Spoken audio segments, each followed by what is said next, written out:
And talking about freedoms, China is notorious for curbing them. The Communist Party controls everything in China, from what you say to what you eat to how many children you have.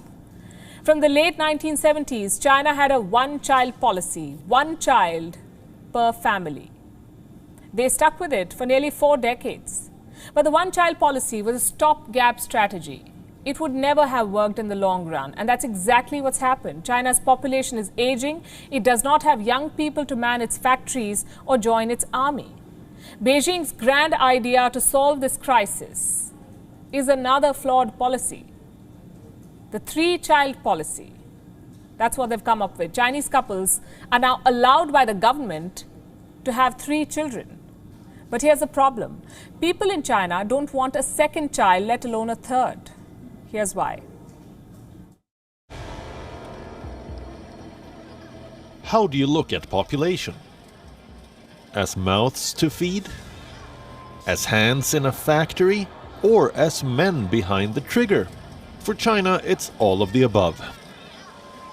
In the late 1970s, population was China's ticking time bomb.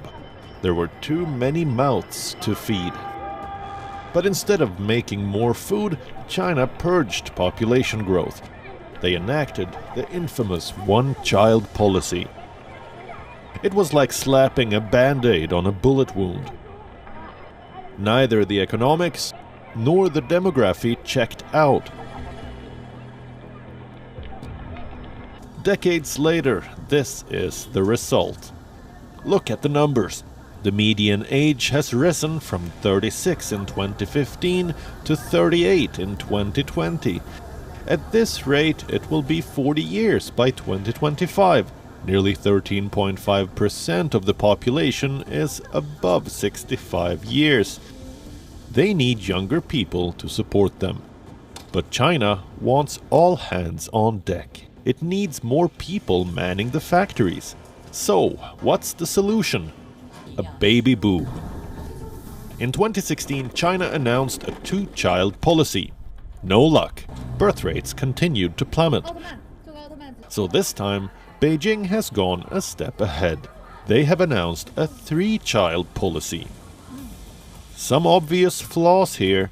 If couples don't want a second child, how and why will they think about a third? The Chinese need incentives to have bigger families. Right now, they have none. Chinese millennials put in 72 hours a week at work. Inflation is slowly eating into their savings. The housing market is too hot to touch. So a third child is simply not a practical choice for them. The aging population is a social issue, but the social pressure for the young generation is even worse. After they give birth to children, the pressure is even greater in education and employment. It's a matter of personal choice.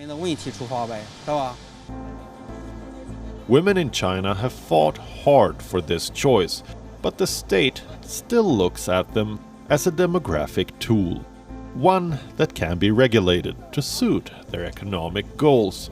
With this 3-child policy, it promises to be more of the same.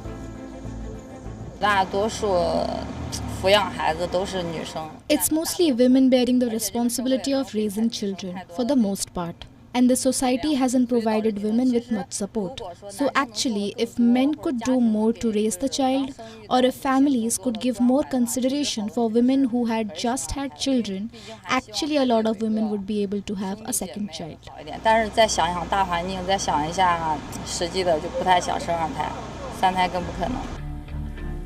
Conditions are not suitable for a baby boom in China, but Beijing doesn't just need workers, it needs triggermen.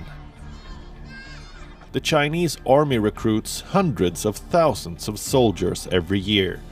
The result of this multi-front aggression, more conflicts, mean more soldiers.